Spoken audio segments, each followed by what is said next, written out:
you wake up at 3 a.m., heart pounding. For a second, you don't know where you are. You were just somewhere else, somewhere that felt completely real, a hallway that didn't exist 5 minutes ago, a conversation with someone who passed away years ago, a fall that never finished falling. And now you're staring at your ceiling, trying to remember why your chest still feels tight. Here's the strange part. You didn't choose any of that. You didn't write that story. You didn't build that hallway or invent that conversation or decide to fall. Your brain did, while you were unconscious, while your body was paralyzed, while the lights were, in every sense, off. So here's the question nobody really stops to ask. What was it doing in there? And why, after more than a century of studying the brain, mapping it, scanning it, slicing it open in labs, why can't scientists agree on the answer? The problem is bigger than you think. Most people assume dreaming is simple. You sleep, your brain replays the day, maybe it's just static, mental noise, nothing important. That's the comfortable answer. The one that lets you go back to sleep without thinking too hard about it. But that answer falls apart almost immediately. Because if dreaming was just random noise, it wouldn't follow rules. It wouldn't have structure.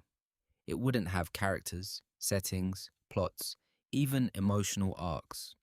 Think about the last dream you actually remember. It probably had a setting, a version of a person you know, even if their face was wrong, a problem you were trying to solve, fear or longing or embarrassment, real emotions attached to a story your waking mind never wrote. That's not static, that's narrative.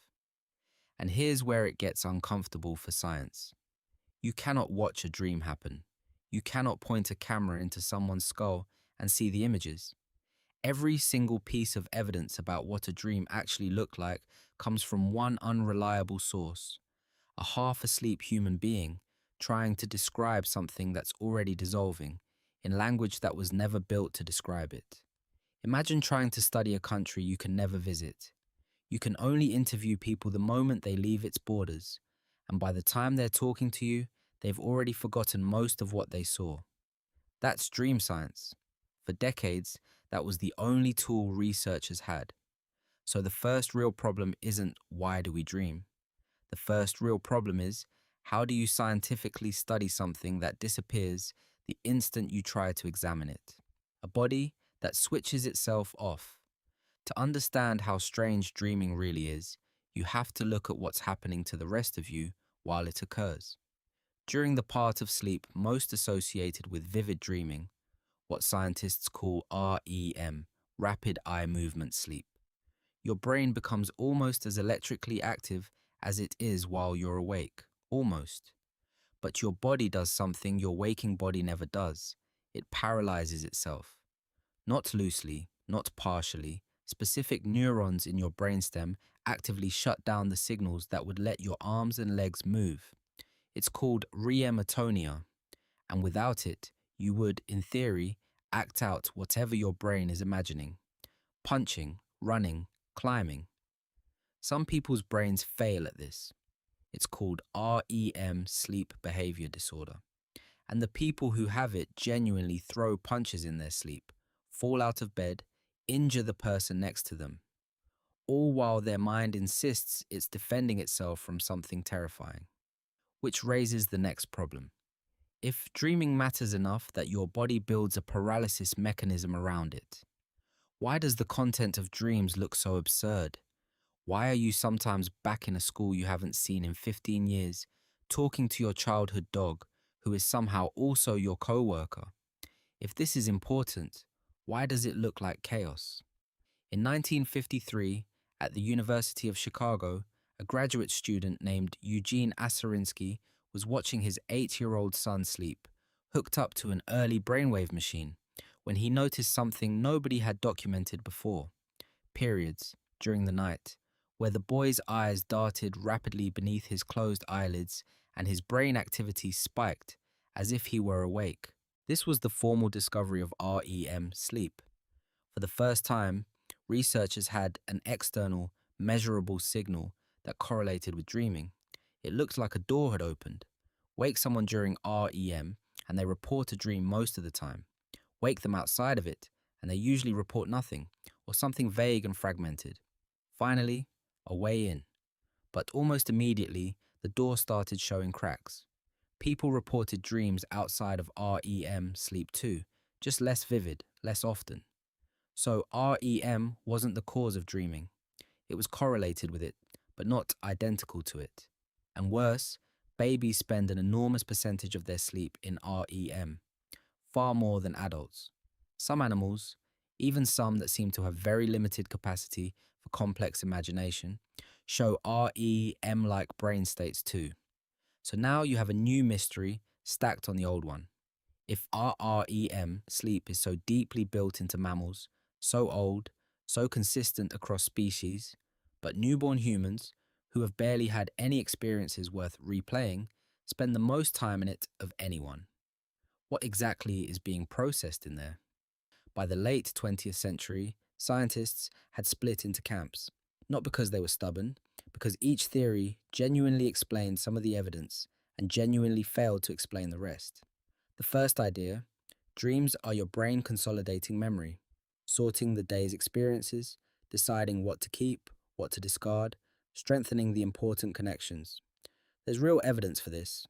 Sleep does appear to help memory. Studies on learning a new skill, a sequence of finger movements, a navigation task, show improved performance after a night of sleep, even without additional practice. But here's the hole. If dreaming is memory consolidation, why are dreams so rarely literal replays of your day? Why do you dream about a flying staircase in a building that doesn't exist, instead of dreaming about the meeting you actually had at 2 p.m.? A filing system that scrambles the files beyond recognition isn't doing a very good job of filing. The second idea: dreams are a kind of rehearsal, specifically rehearsal for danger. The threat simulation theory proposed by Finnish researcher Antti Revonsuo suggests that dreaming evolved as a safe space to practice responding to threats, being chased, falling, confronted, so that the brain stays sharp for real emergencies. There's something compelling here too. Across cultures, across history, threatening and anxious dream content shows up disproportionately often. Children, who are more vulnerable to real threats, report more nightmares. But the hole in this one is just as obvious. Most dreams aren't about danger at all. They're about awkward conversations, forgotten homework, missed trains, strange romantic encounters. If the entire system exists to rehearse survival, why does it spend so much of its nightly runtime on emotionally minor, oddly specific personal anxieties?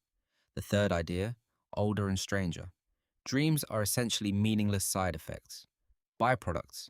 The brain, during REM, fires off semi-random electrical activity, mostly originating from the brainstem, and your cortex, the part of you that builds stories and meaning, does what it always does. It tries to make sense of the noise. It builds a narrative out of nothing, the same way you might see a face in a cloud.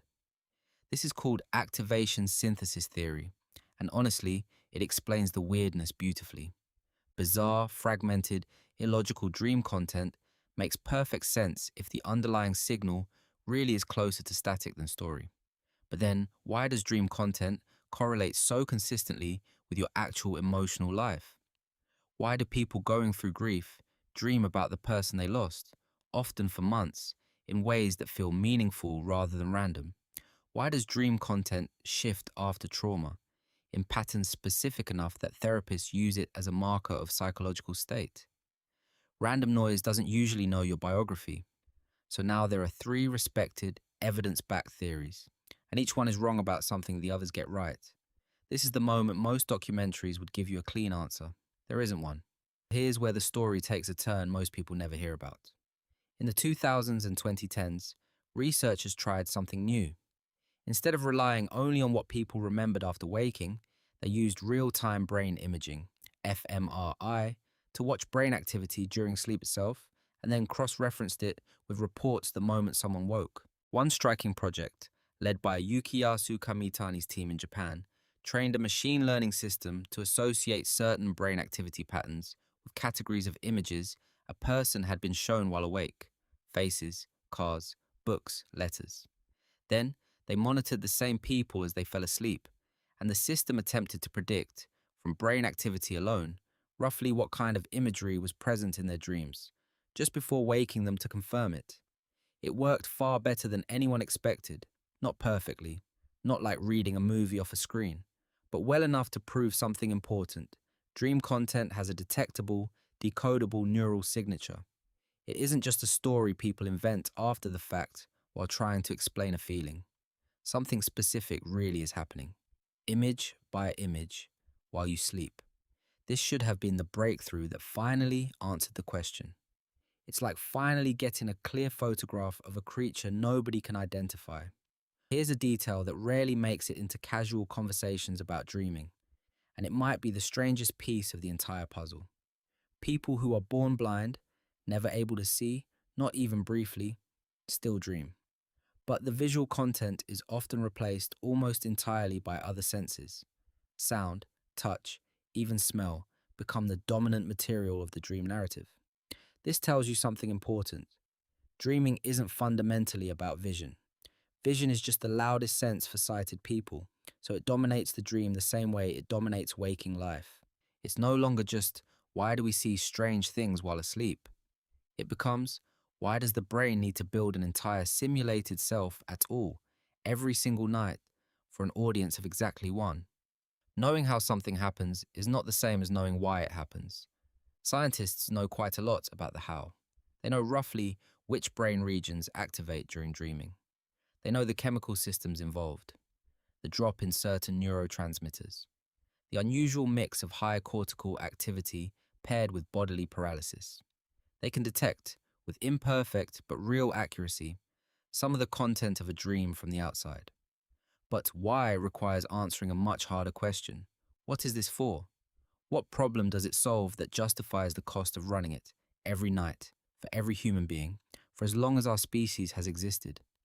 And trying to find the answer is like trying to find the one true purpose of exercise. Exercise does many things to your body simultaneously. Maybe dreaming does many things to your mind simultaneously. And the search for a single tidy explanation was always going to fail.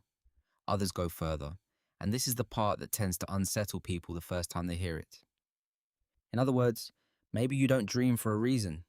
Maybe you dream because any brain sophisticated enough to imagine, plan, and remember will inevitably do something like this when it's offline. The same way a complex enough machine will generate heat, not because heat is useful, but because it's an unavoidable result of how the machine works. Nobody has proven this. Nobody has disproven it either. And that uncertainty is not a failure of science. It's a clue about how hard the original question actually was. What this reveals about being human. Step back from the mechanics for a second and look at what's actually being described here. Every single night, without training, without conscious effort, without even being aware it's happening, your brain constructs an entire alternate world. It populates it with characters. It gives you emotions inside that world that feel completely real while you're in it. It does this whether you're a newborn with almost no memories to draw from, or 90 years old with an entire lifetime of material. This isn't a glitch in human design. It's one of the most universal experiences across the species. Every culture in recorded history has had a relationship with dreams, interpreting them, fearing them, worshipping them, using them for art, for prophecy, for therapy. That universality matters. When something shows up in every human culture, across every era, independent of technology or religion or geography, it's usually pointing at something fundamental about how the human mind is built. Dreaming sits at the exact intersection of two of the hardest problems in all of science: how the brain produces complex behavior, and how subjective experience, the felt, inside the head quality of being someone, actually works at all. We don't fully understand consciousness while you're awake either. Scientists can describe what's happening in your brain when you experience the color red, or feel a sense of dread, or fall in love. Dreaming takes that same unsolved mystery and removes half the available evidence. No outside stimulus to compare against. No waking behavior to observe. No way to directly verify a subjective report. It's consciousness, studied under the worst possible laboratory conditions imaginable, and yet it happens to every single person, every single night, automatically. But the deepest question, why your brain insists on generating an entire immersive, emotional, narrative experience every night for a self that has no audience and no memory guarantee of ever finding out what happened, remains genuinely open. Not because nobody's tried, because the question turned out to be far bigger than it looked from the outside. It isn't really a question about sleep. It's a question about what a mind even is, asked at the one moment a mind is hardest to observe. Tonight, you'll close your eyes, and somewhere in the dark, your brain will quietly start building a world that doesn't exist, for a version of you that won't remember most of it by morning. Nobody fully knows why. Maybe that's the real discovery here. Not an answer, but a reminder that one of the strangest, most elaborate things a human being does every single night of their life is still, in the year 2026, one of the last truly unsolved mysteries hiding in plain sight, right behind your own closed eyes.